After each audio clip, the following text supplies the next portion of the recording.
Empecemos de lleno con esta exploración fascinante. Hoy vamos a rastrear un viaje literario increíble que tomó nada menos que 18 años. Vamos a ver cómo un premio Nobel transformó esa sensación tan personal de sentirse desplazado en Europa en una verdadera obra maestra del realismo mágico. Para entender a fondo esta colección vamos a seguir esta ruta. Empezaremos con el origen de los cuentos, pasaremos por el viaje literario peregrino, el presidente en el exilio, la verdadera santidad en Roma, para finalmente cerrar con magia y sueños europeos.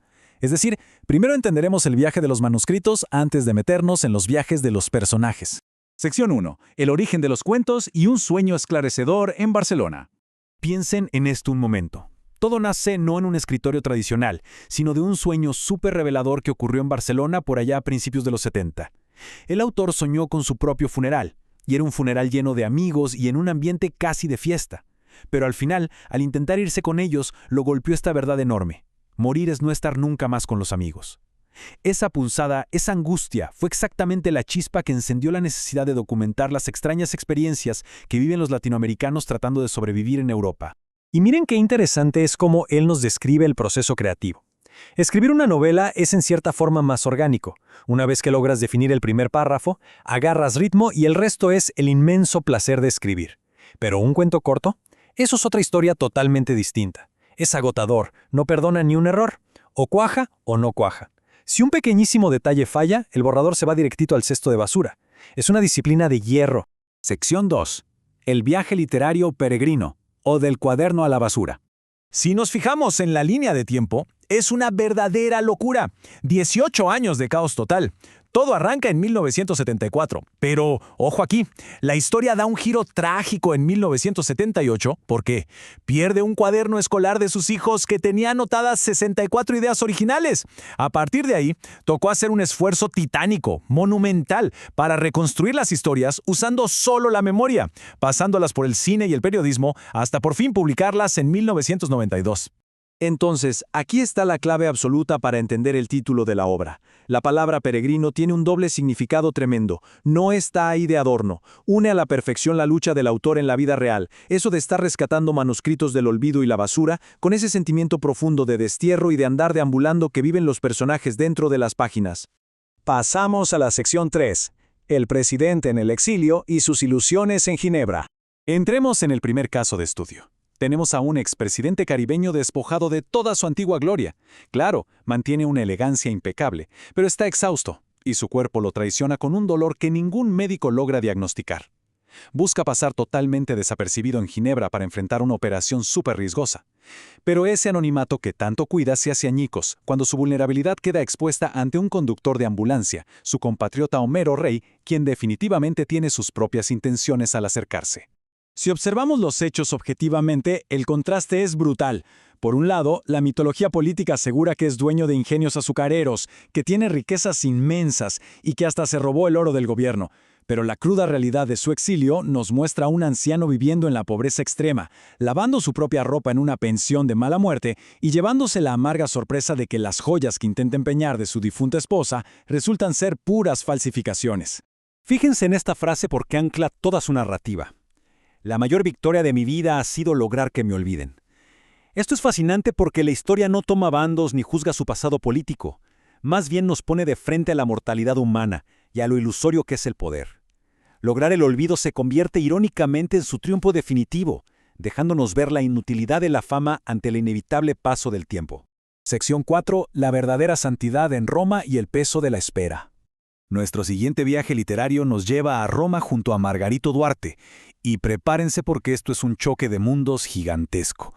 Imaginen llegar de los Andes colombianos cargando una caja de pino, como si fuera el estuche de un violonchelo, pero adentro lleva el cuerpo intacto, milagrosamente incorrupto, de su hija.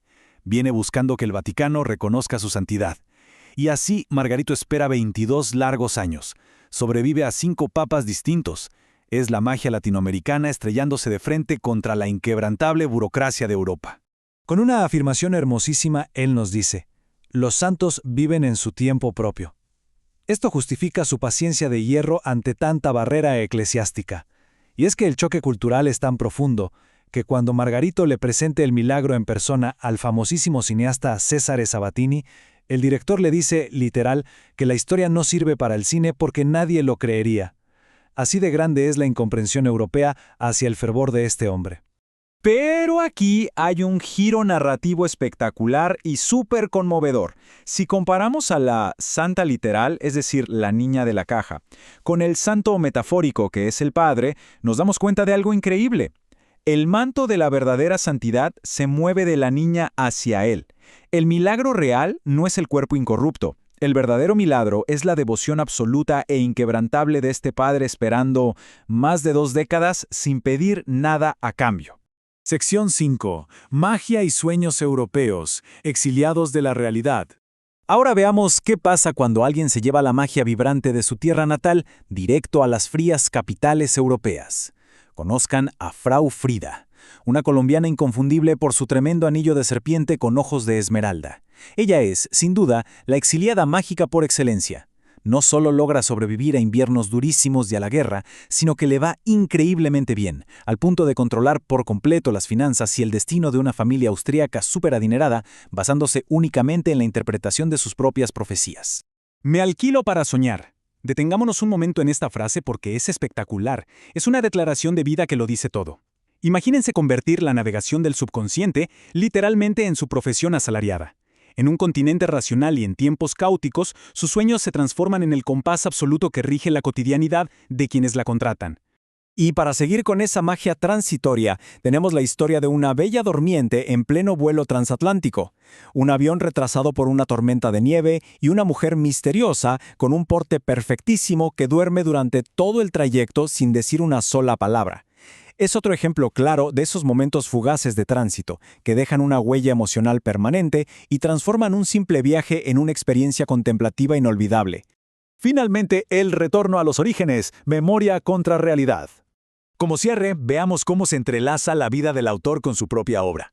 Antes de publicar todo, él decidió hacer un viaje rápido por Europa, unos 20 años después, para revisar los escenarios.